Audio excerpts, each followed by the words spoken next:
Guys, ang tampok natin sa ating video sa araw na ito is kung paano mag-repair ng mga ganito guys. Simple lang. Kung paano natin i-repair itong mga ito. So, sa ngayon guys, ito ngayon ang ating gagawin. So, kung gusto mong matuto guys, kung mayroon kang ganito na mga sira dyan, huwag mong itapon guys, panoorin natin. So, ang problema nito guys is nawalan daw ng ano to, no? Actually sa school to, kung saan tayo nagmi-maintenance, nawawalan daw ng charging, ayaw umilaw. So ngayon susubukan natin to guys. Mayroon siyang isang tornilyo.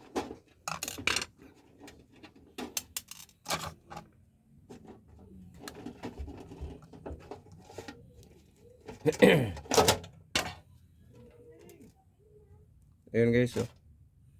So wala na pala siyang battery, kaya pala ayaw umilaw.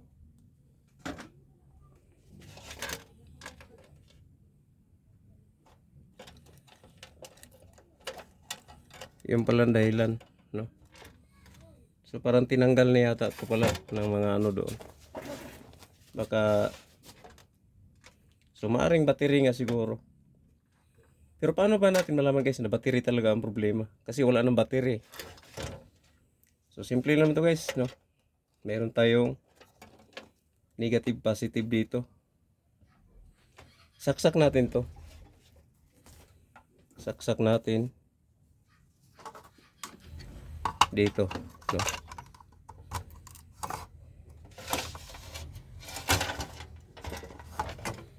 So ating titinan guys, nag-green siya, oh.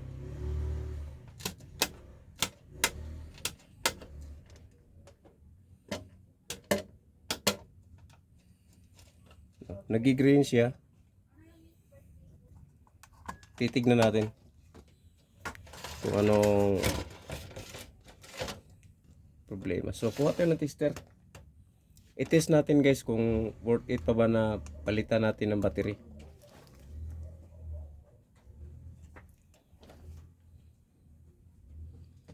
Kuha tayo ng tester guys.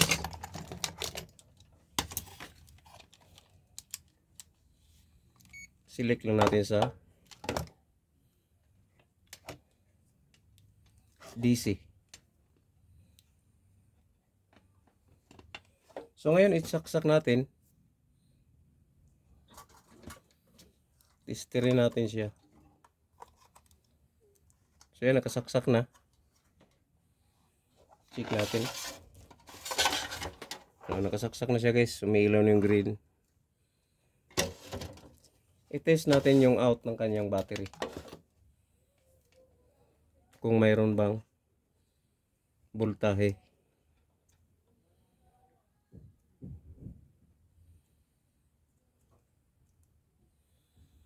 Kung ating titignan guys, mayroon siyang 5.1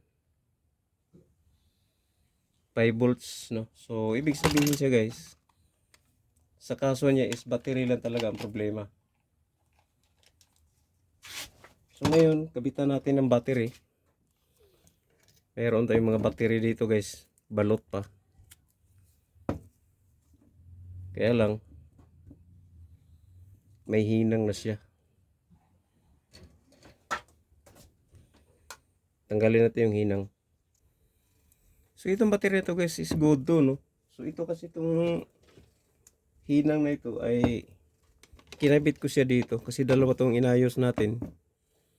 Ang problema nung naikabit na natin, umiilaw siya pero hindi siya magkasya dito. Kaya napilitan tayong kumuha ng ibang battery. Lithium ang nilagay natin dito guys, para magkasya kasi maliit talaga siya, hindi siya kasya. So instead na dito natin siya kinabit, dito na natin siya ikabit ngayon. So yun ang history nito, kaya ano. Pero mga bago to, ito mayroon pa isa guys, oh. Bago rin to. Tanggalin lang natin tong ano. Yan.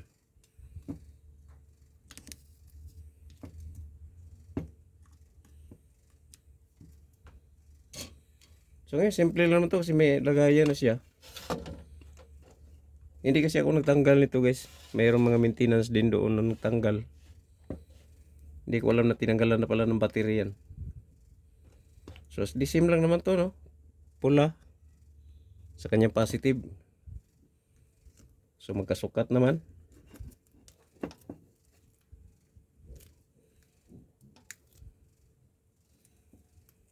Yan. And then in black sa negative. Yan.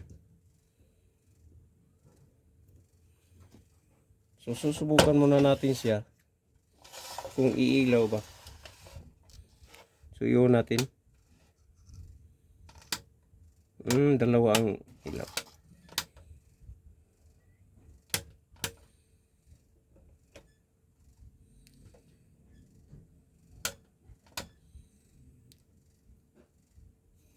So umiilaw siya guys, no?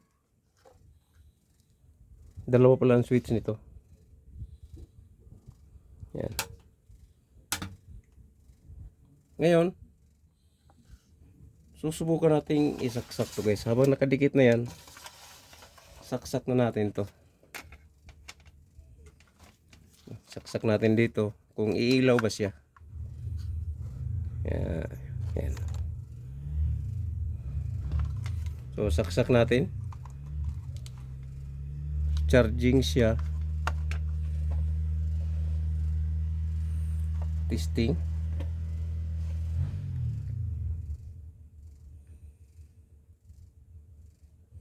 And then bunutin natin.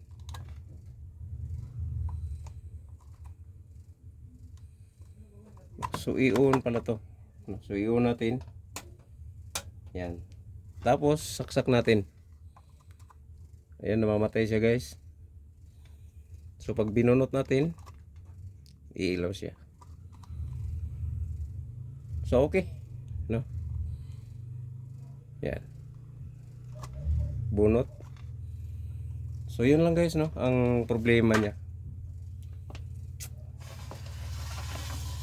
battery lang. Kaya pala siguro tinanggal nila. So binilhan natin ng battery ito. So yun, kabit na lang natin to para matapos na.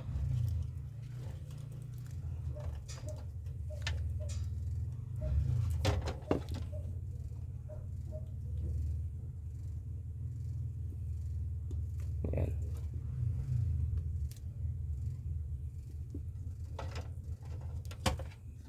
So problem is, ipitin natin.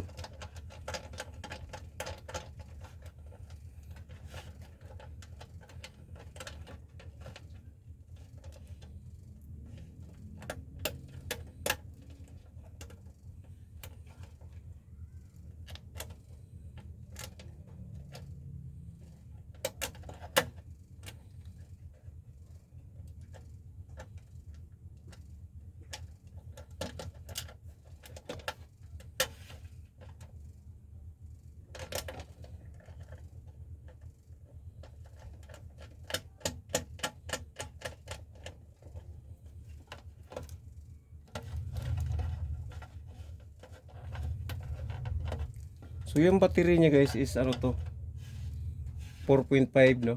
4.5 volts. 4 milliamps.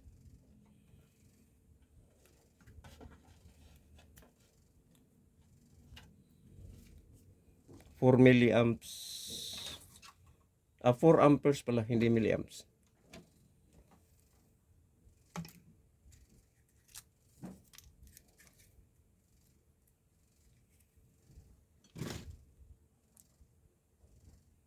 So ang gagawin natin is ano na lang natin to guys.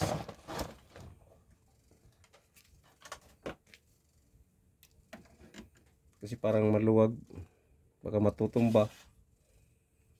Anuhan na lang natin ng ano, glow gun.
Okay na to guys. Balik na natin to. Kabit na lang natin yung ano, tornilyo.